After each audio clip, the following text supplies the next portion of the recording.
Donald Trump went to Michigan. He did not go to the debate. Some people have criticized him for that. You can criticize him, but he's 40 in most polls, some 50 points ahead. If he had gone, the whole thing would have been about him. So, you know, in some ways, be glad he didn't go.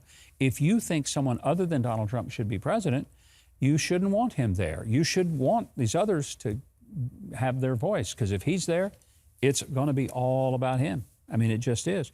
But he went to Michigan speaking to the automakers, the auto workers who are on strike.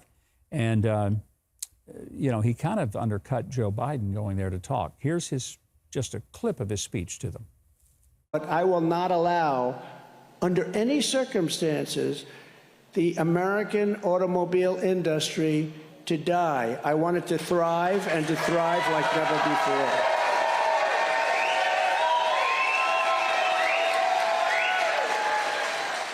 One of the reasons that the auto workers are in such financial trouble is because Joe Biden's push toward electric vehicles mean that a lot of those auto workers will lose their jobs. It doesn't take as many people to produce the electric car as it does to produce a gas-powered car.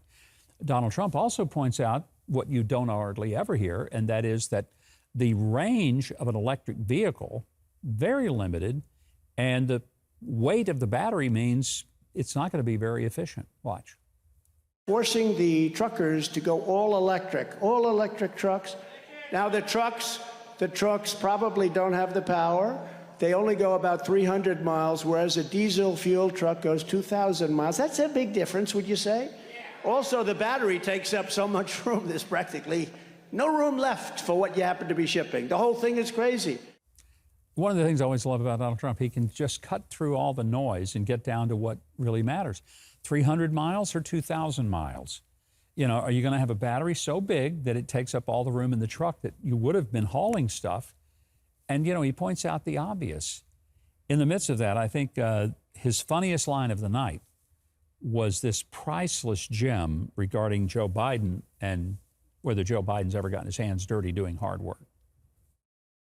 But it was the men and women who got, every single day, they got up and came back home with grease on their hands, and they were the ones that paid the price. They paid a big, big price. The only time Joe Biden has ever gotten his hands dirty is when he's taking cash from foreign countries, which is quite often, actually. It's quite often. Classic Trump. It was really a great line. So let's take a look at bidenomics for the next minute or two. By the way, last week, I think we talked about the nickname for Karine Jean-Pierre as Coringe Jean-Pierre. Yes. And Dan Mandis, a local disc jockey, not a disc jockey, but a talk show host here in Nashville. Dan Mandis is the one who created that, and I give him full credit, which is one of the best descriptions of Karine Jean-Pierre I've heard, Coringe Jean-Pierre. But here's what she has to say about what a great job Joe Biden is doing with the economy. This president has been so zeroed in, so laser focused on lowering costs for Americans, and we've done that. And a lot of the policies that the president has put forward are indeed popular. I mean, Bidenomics has worked so well that you have Republicans in their own districts, in their own states, taking credit for things that the president pushed forward, policies that the president has pushed forward, legislation that they didn't even vote for. If you think about the American Rescue Plan, the Inflation Reduction Act. Name one Republican, Karine Jean-Pierre, one Republican who's out there bragging about what Bidenomics is doing, even if they say they invented it. Just name me one, because I don't know of any. Here is a just hard, cold fact. Prices are up by 17.5% since Joe Biden took office. Now, she's talking about how laser-focused he is, how he's lowering costs for Americans. He has not lowered costs for Americans. They're up 17.5% since he took office. I mean, those are hard numbers. You can't argue with those. I'll tell you who understands that they're being hurt by Bidenomics: the American people. And that's why the poll numbers for Joe Biden are in the toilet. Watch. It's just this is simple question of job approval.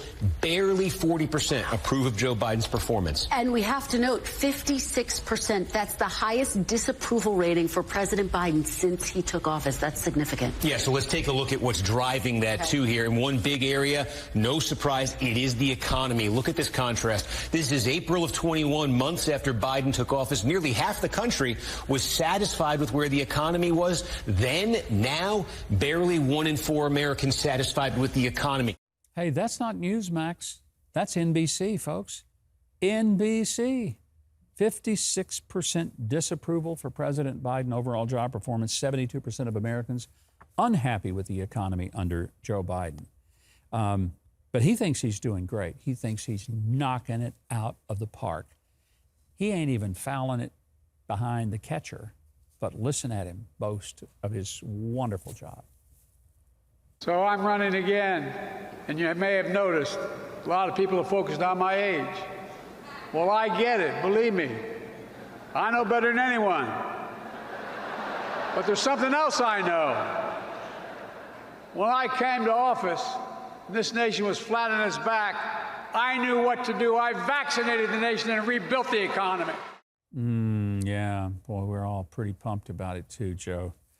He came to office, the nation was flat on its back, and now we're face down. He said he vaccinated the nation and rebuilt the economy. He rebuilt it all right, but it's like taking a Mercedes and turning it into a Yugo, and that's what we have now. It's just been pretty doggone disastrous. Is the border secure? Well, this week some people have said it was. Ayanna Pressley, who is maybe one of the least capable people in Congress, I'm being charitable when I say it that way, is on Jake Tapper's CNN show. She insists border secure. Watch. No doubt about it. Our border is secure, and we're in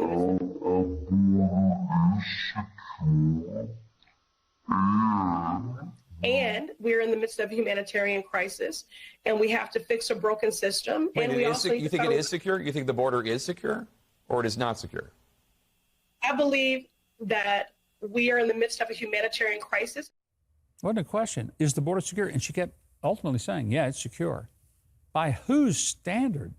I mean, good heavens, that's like saying about the Hindenburg, well, it was mostly a pretty decent landing, other than the fact that it exploded up in the air before it crashed. I mean, that's just absurd. But here's absurdity for you. Congressman Hank Johnson of Georgia, here's a brain trust here. And he is asked by a reporter about the border. Listen.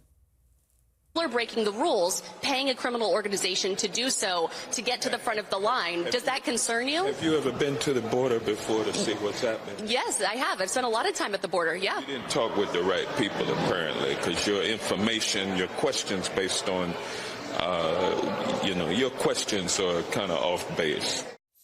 Yeah, as her questions, that was off base. Pretty simple question, nothing off base about it. Are we secure at the border? And he asked the question that he obviously didn't realize that. You ever been to the border? Yes, I have been. She should have followed up and says, have you? Obviously, he hasn't. But I want you to be introduced because we kind of alluded to this at the first of the show.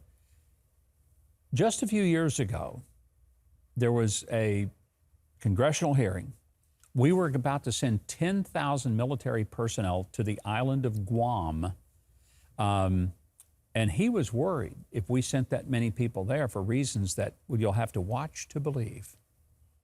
Yeah, my fear is that the whole island will become so overly populated that it will tip over and capsize.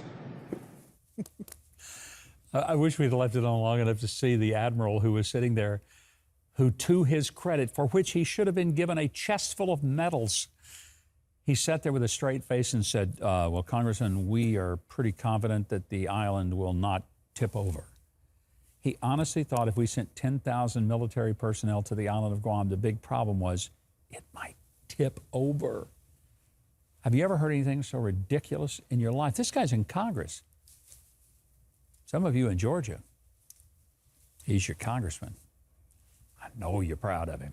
Hey, Mike Huckabee here. Listen, if you love your mom, apple pie, and being conservative, you know you ought to subscribe to the channel, hit the notification bell, and click the like button, and show all the leftists out there that conservatives are thriving and patriotism is far from dead. Am I pandering too much? No way. I'm just getting started.